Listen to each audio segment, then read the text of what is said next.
You ever feel like something's there, but when you turn around, nothing? Yeah. Turns out people have been reporting that exact feeling for centuries. Here are the top 10 myths you were never supposed to believe, but still do. Let's open up the files.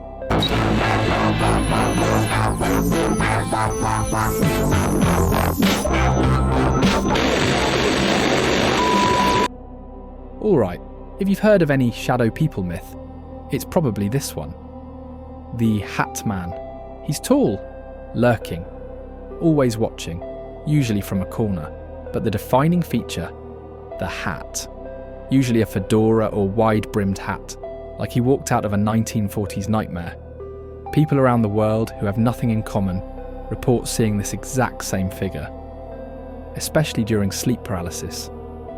What sets the Hat Man apart from other shadow entities is how he seems intelligent, observant, as if he's there for a reason.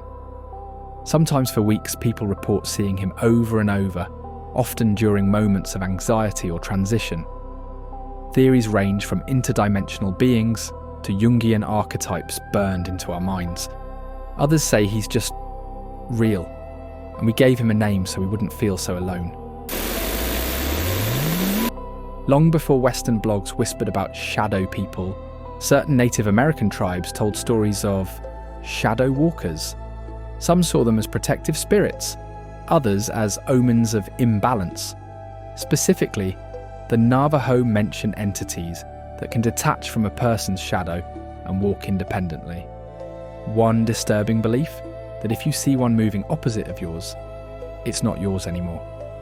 Some tribal elders warn that these entities mimic humans imperfectly, leading the observer to feel off around certain people, like something was wearing a human skin but never quite knew how to walk in it.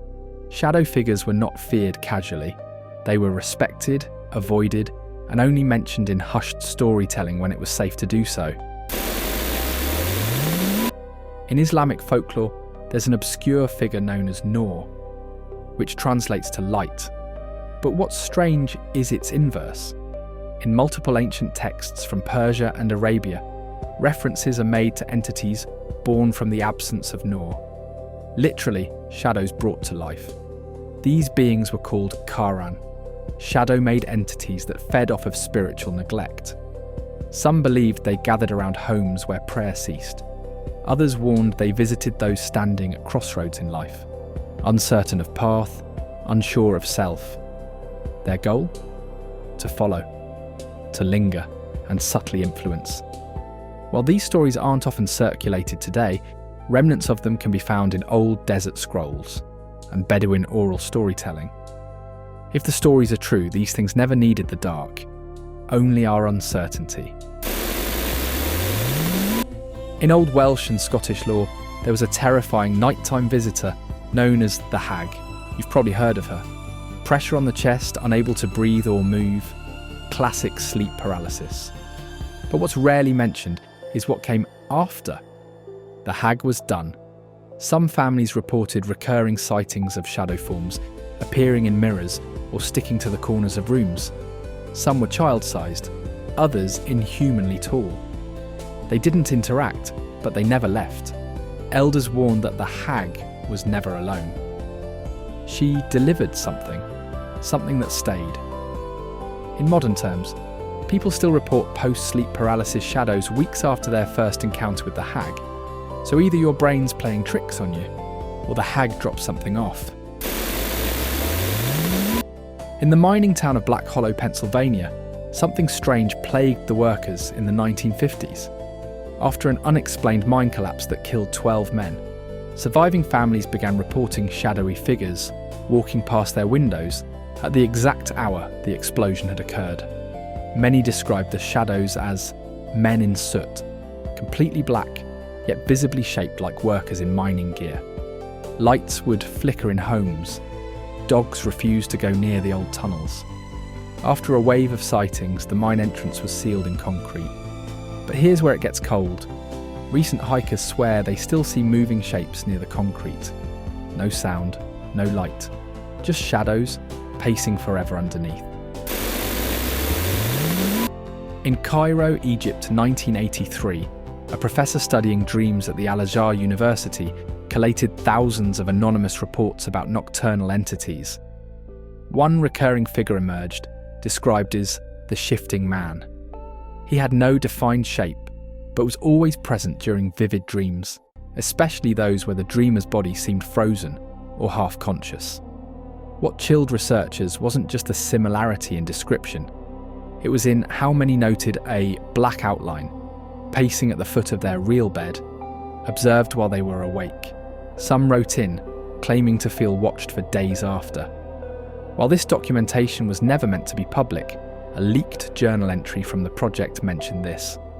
The darkness grows interested the moment you notice it. Mirrors have always had a weird energy, haven't they? There's a belief, yes, from multiple continents, that shadows can get trapped in them, or worse, stored. In Eastern European superstition, it was said that if you stare into a mirror long enough, especially at night, you'd see something not standing behind you, but inside the reflection. Shadow people in mirrors are never aggressive. They just mimic and fail a little. Maybe the wrong smile, maybe no blink.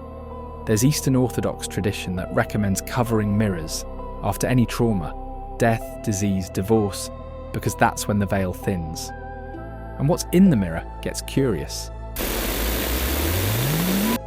Here's one from the world of whisper networks and declassified files. In 1977, a program known as Sentinel was reportedly shut down before it ever got going. Based out of a Cold War listening post in Alaska, it was aimed at charting recurring hallucinations in sleep-deprived military cadets. They weren't trying to stop the hallucinations. They were trying to track where they overlapped. Guess what became a recurring figure? Shadow men. Not ghosts, not combat trauma. Just shapeless, defined entities that moved with purpose, interacted, and in many cases, spoke. Notes reportedly say, when the lights go out, they gather, as if waiting for a cue. Philosopher John Dee, favourite of Queen Elizabeth I, once wrote about visitors from outside time, entities he called observers at the edge. Later, others started calling them time shadows.